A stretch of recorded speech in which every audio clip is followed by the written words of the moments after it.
14 जनवरी 2024 को शहर के स्थानीय पूर्णिया आदिवासी विकास परिषद गिरजा चौक राजेंद्र बाल उद्यान के सामने युवा संघ अनुसूचित जाति जनजाति के द्वारा मकर संक्रांति के शुभ अवसर पर एक मिलन समारोह का आयोजन किया गया। इस अवसर पर सैकड़ों की संख्या में ST/SC संघर्ष के कार्यकर्ता शरीक हुए और सभी ने दही चूड़ा तिलकुट का मजा लिया।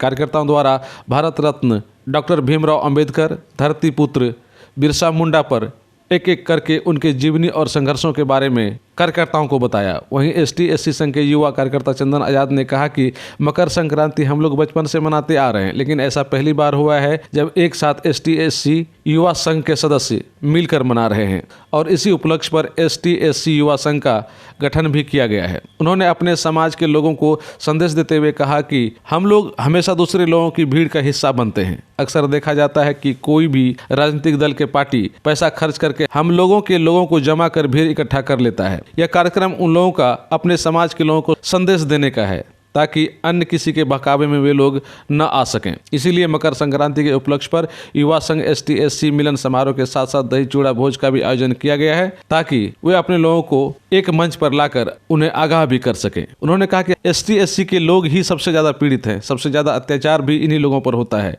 और इनका कहीं कोई सुनने वाला नहीं है। दलितों का नेता तो बहुत हैं, लेकिन वैसा दलित नेता कोई भी नहीं है जो हम लोगों के लिए सही तरीके से काम कर सके। इसीलिए हम गरीब दलितों को एकजुट होकर अपनी आवाज़ों को मजबूती के साथ रखने की ज़रूरत है। युवा संघ का गठन हुआ है, क्या कुछ हुआ बताइए?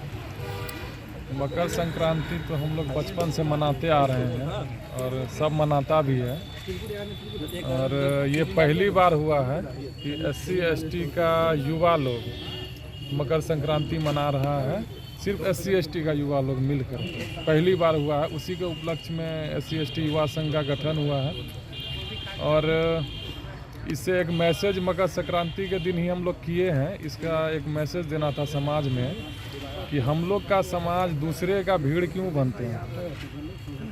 मान लीजिए कोई भी पॉलिटिकल पार्टी हो या कोई भी बड़ा लोग है, पैसा खर्चा करके हम लोग का लोग को भीड़ जमा करके अपना कार्यक्रम करता है, तो उन सब से एक मैसेज देना था कि ये कार्यक्रम हम लोग खुद से कर सकते हैं और किसी के पास जाने की ज़रूरत नहीं है।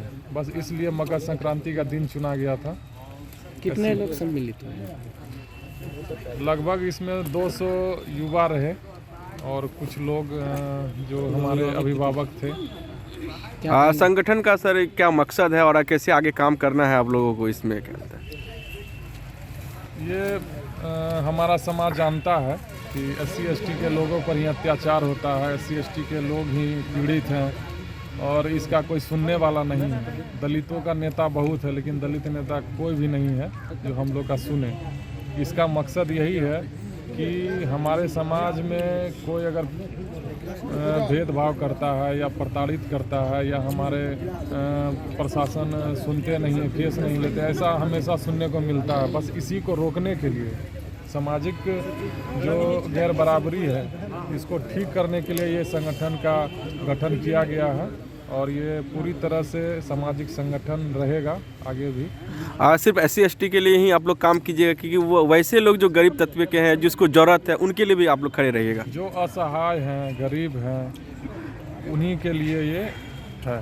सभी ज़्यादातर असहाय और गरीब SC/ST के ही लोग हैं। बाकी जो भी हम लोग को लगेगा हम लोगों से मदद मांगे, हम लोग मदद करेंगे। आप लोग मजबूती के साथ पूरे काम कीजिएगा इसके लिए? पूरा मजबूती के साथ हम लोग काम करेंगे। हमारा सर 21% आबादी है, उसको लेकर के हम लोग चलेंगे। मतलब है कि अगर किसी भी तरह के सामाजिक या अन्यायिक तौर पे अगर कोई पीड़ित व्यक्ति है तो ऐसे लोगों का आप लोग मदद के लिए हमेशा आगे बढ़ेंगे। जिसका कानून साथ नहीं देता है, जिसको समाज तिरस्कार कर रहा है, वैसे लोगों के साथ हम लोग खड़े रहेंगे। उसको महसूस नहीं होने देंगे कि आप अकेले हैं, आप पीड़ित हैं, आप गरीब हैं, असहाय हैं। हम लोग दमखम के साथ उनका सपोर्ट करेंगे और उनको एक मजबूती देंगे, इंसाफ दिलाने का काम। अपना परिचय दीजिए। चंदन आजाद, पूर्णिया। हम सभी युवा साथियों का दिल से हार्दिक अभिनंदन करते हैं और आज के इस गोष्ठी का जो मुख्य उद्देश्य था, इस समाज में जो चीज़ें चल रही हैं, हमारे जो लोग हैं, जो हमारे SC/ST समाज के जो लोग हैं, उनके मन में क्या भाव उत्पन्न हो रहा है, जो वर्तमान व्यवस्था है उस व्यवस्था से वो कितने संतुष्ट हैं या उनके दिलों में मैंने जो व्यवस्था है उसके विरुद्ध जो है किस तरह का जो है वो वातावरण है। हम लोगों की इच्छा ये थी कि हम आप लोगों से ये जानें कि आप क्या चाहते हैं, समाज क्या चाहता है। अभी हमारे साथी ने कहा कि ज़मीन कब्जा हो रहा है।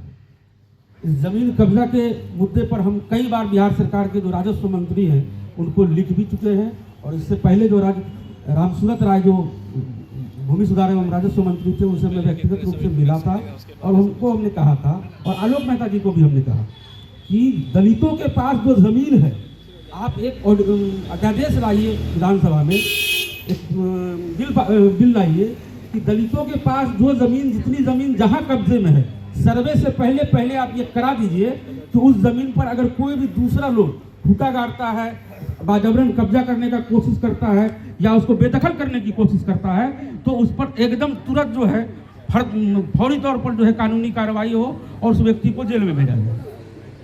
लेकिन सरकार आपकी नहीं है, लोग अपने अपने मर्जी से काम करते हैं, हर बात जरूरी नहीं है कि आपकी मान ली जाए। तो हमारा जो उद्देश्य है कि समाज आपका कैसे जुड़ेगा, समाज को जोड़ने के लिए आपको सबसे पहले शिक्षित होना होगा। और हम लोग जो है जहाँ भी जाएं, जो भी लोग जहाँ से भी आए हैं, वे इतना जरूर कर दे हमारे लिए कि वे आप अपने मोहल्ले में जो सुबह निकलते हैं, जैसे गांव के लोग खेत देखने निकलते हैं, हम लोग बाजार में ऐसे सड़क पे घूमने के लिए निकलते हैं, तो आप 5 घर में जाके कह दीजिए कि भाई बच्चा तुम्हारा स्कूल काहे नहीं गया है। बस इतना काम आप कर दीजिएगा ना, तो आप जान लीजिए आने वाले 10 साल में हमारे हर घर में एक पढ़ा लिखा लड़का होगा, और जब पढ़ा लिखा लड़का होगा तो संसद में क्या चल रहा है उसको सब पता होता है। आज देखिए, आज क्या किया गया, आज IPC CRPC बदलने के नाम पे हम इस बात का विरोध नहीं करते हैं कि कानून, देश आज़ाद हो गया तो आपको अपनी कानून नहीं बनानी चाहिए थी, हम इस बात का कभी कतई विरोध नहीं करते, लेकिन हम इस बात का विरोध करते हैं कि आपने चुपके से 141 सांसद को निलंबित करके एक कानून IPC CRPC को बदल दिया।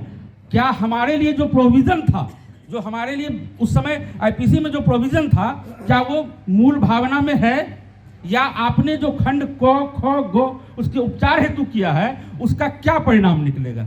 जो SC ST एक्ट के लिए पहले हम लोग लड़े भी थे, उसमें जो हमारे 18 भाई शहीद भी हुए थे, आप जानिए उसमें उसकी उपचार कर दी गई है, उसमें 3 खंड दे दिया गया है, किन किन परिस्थितियों में वो लागू होगा और कब लागू नहीं होगा, ये तो उसका तोड़ निकाल दिया ये लोग, और हम लोग देखे नहीं, हम लोग को कुछ पता नहीं, सांसद निलंबित हुआ था, उसका काम है वो जाने, लेकिन हमको जानना था। बाबा साहब कहते थे दलितों की एक नज़र डगर पर हो तो दूसरी नज़र संसद पर होनी चाहिए, लेकिन हम कभी करेंगे नहीं।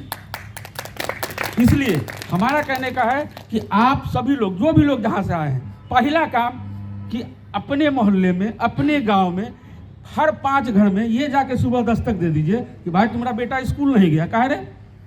उसको जब टोकिएगा ना, तो 1 दिन टोकिएगा, 2 दिन टोकिएगा, 3 दिन टोकिएगा, उसको शर्म लगेगा, बच्चे को स्कूल भेजेगा। और जब बच्चा पढ़ने लगेगा आपका, तो 10 साल में युवाओं की वो फौज खड़ी हो जाएगी जो इस सरकार के आंख में आंख डाल करके, इस सरकार के हलक में हाथ डाल करके अपना हिस्सा निकाल लेगा, अपना हक निकाल लेगा। ये जरूरत है आज समाज में। हमारे वकील साहब हैं, अभी इन्होंने कहा कि लीगली मूव करेंगे। ठीक है, हम लीगली ही मूव करेंगे, लेकिन आपको याद रखना चाहिए, बाबू जगदेव प्रसाद कुशवाहा ने कहा था, पहली पीढ़ी मारी जाएगी, दूसरी पीढ़ी जेल जाएगी, तब तीसरी पीढ़ी राज करेगी। आपकी पहली पीढ़ी मारी जा चुकी है, हम दूसरी पीढ़ी के लोग हैं, हमको तो जेल जाना ही। सरकार किसी की भी आएगी, बीजेपी की सरकार आ जाए, RJD की सरकार आ जाए, जदयू की सरकार आ जाए, कांग्रेस की सरकार, किसी भी राजनीतिक दल की सरकार आएगी, आपको जेल में डालेगी। क्योंकि जब आप हक की बात करोगे, जब आप अपने मुद्दे की बात करोगे, तो वह आपको जेल में डालेगी ही डालेगी। जेल से नहीं डरना है, वो जेल है तो बेल है, वो हमारा लीगल अधिकार है। हर भारत के हर नागरिक का ये अधिकार है कि अगर पुलिस उसको जेल में डालती है तो न्यायपालिका उसको बेल दे देती है, ये उसका फंडामेंटल राइट है। तो अब हम लड़ना छोड़ दें, केवल लीगली मूव करें। अब हमारे भाई को कोई मार रहा है, हम पे खड़ा करें, अब पुलिस का इंतजार करेंगे कि नहीं, इसको हम उसी समय कुछ चमेटा लगा देंगे और केस होगा, लेंगे, क्या दिक्कत है। इतना तो फौज हम लोग आज धीरे धीरे जमा हो रहे हैं कि 50 को जमा हुए, कल 5000 जमा हो गए, 1-1 रुपया देंगे तो साला बिल करा लेंगे जो है एक दूसरे का। इसमें क्या दिक्कत है? जब समाज को आपको हर चीज से सुरक्षित करना होगा। कहना चाहते हैं नहीं, अच्छा है। और चंदन जी ने जो पहल की है, हम लोग पहले भी कई ऐसे मुद्दों पर लड़ने का काम किए हैं। अररिया में जो नाबालिग बच्ची का बलात्कार हुआ था, उसमें हम चंदन जी लोग पूरा मेहनत करके उस व्यक्ति को 27 दिन के अंदर में जो है फांसी की सज़ा करवाए थे।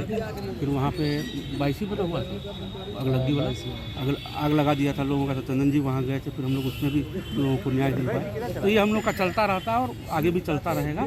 संगठन बनने से ये हो गया ना कि जो युवा हमारे दूसरों के भीड़ का हिस्सा हुआ करते थे, वो अब दूसरे का भीड़ नहीं बने, वो अपने लिए खुद के लोगों के लिए खुद से करेंगे। रहेगा मतलब कॉन्सेप्ट रहेगा कि सामाजिक सुरक्षा, शिक्षा और जो एक विचारधारा है हमारे विरुद्ध चलती है, तो लगातार हमको प्रताड़ित करती है, उससे लड़ने का काम करेंगे और पूरी मजबूती से। पप्पू पासवान, सामाजिक कार्यकर्ता, अररिया। हम लोगों का अनुमान था 150 का, लेकिन उससे ज़्यादा संख्या में आए और समाज काफ़ी अच्छा लग रहा है। इसका मकसद हमारा ये है कि सिर्फ जो पीड़ित है, दमित है, डिप्रेस्ड है, इसको बैकआउट किया गया समाज से, इसको सही लाभ नहीं मिल रहा है समाज का या फिर कानूनन कोई भी योजनाओं का, तो वो सब चीज़ प्रॉपर, एक गांधी जी ने कहा था कि अंतिम व्यक्ति, आप कुछ भी कर रहे हो, जो आपके पीछे अंतिम व्यक्ति है उस तक वो इस चीज़ का लाभ पहुँचे। तो उसी मकसद से हम लोग ये संगठन का आयोजन किए हैं। इसमें हमारे चंदन जी और मैं और कुछ प्रभु जी हैं और सुमित जी, बाकी लोगों सारे युवाओं ने मिलकर इसका हम लोग ने निर्माण किया है। तो आज जो अंतिम पंक्ति में जो लोग हैं, जो पीड़ित है, ऐसे लोगों के मदद के लिए आप लोग ये संगठन बनाए हैं। देखा जाता है कि आमतौर पे संगठन बनता है और वो किसी राजनीतिक दल का शिकार हो जाता है। हमारा मकसद यही है कि हम लोग राजनीतिक दल का शिकार ना हो, किसी का भीड़ का हिस्सा ना बने, क्योंकि आप देखेंगे भारतीय राजनीति में और बिहार की मैं बात करूं तो सिर्फ 1200 फैमिली हैं जो मतलब कि राजनीति में ही उसी का बेटा पोता जो भी आ रहा है, सिर्फ 1200 परिवार है बिहार के जो वही राजनीतिक में अपना हस्तक्षेप उसका है, उन्हीं का, और अदर कोई नहीं आ रहा है। हम चाह रहे हैं जो अंतिम व्यक्ति है, जो बाबा साहब ने संविधान लिखा, सबको एक लोकतंत्र में एक शक्ति दिया गया कि सब चुनाव लड़ सकते हैं, इंडिपेंडेंट कोई भी। बहुत लोग का कहना होता है कि अनपढ़ मुख्यमंत्री बिहार का बदनाम करने का, लेकिन यही तो लोकतंत्र है कि आप जो अगर दे रहे हैं जो संविधान के अधिकार, ज़रूरी नहीं कि आपको एक अच्छा करने के लिए एजुकेशन या किसी डिग्री कॉलेज का मोहताज नहीं होना चाहिए। जो बहुत लोग ऐसे हैं जो नहीं भी पढ़े हैं, बहुत अच्छा अपने क्षेत्र में कर गए हैं। दही का भी आयोजन था, दही चूड़ा का था मकर संक्रांति के उपलक्ष्य में, जो सभी मेन अपने समाज जो SC ST समाज थे, ये लोगों ने मिल के किया, जिसमें सभी समाज के लोग आमंत्रित थे। संगठन को पूरे मजबूती के साथ आप लेके चलिएगा ना? हाँ, ऐसा हमारा मतलब मानना है और हम लोगों ने संकल्प भी लिया है इस प्रोग्राम में। आज के दिन मैंने प्रोग्राम मतलब सबसे एक संकल्प भी लिया है कि ये मजबूती के साथ हम लोग हर मतलब तबके के साथ खड़े रहें। ये कारवां दिन पे दिन बढ़ते जाएगी ना आप लोगों के माध्यम से? एकदम बढ़ते जाएगी, इसमें निस्संदेह ये बहुत ही अच्छे से हम लोग आगे बढ़ते रहेंगे और कारवां लंबा और बड़ा होता जाएगा। मेरा नाम विक्रम कुमार हुआ।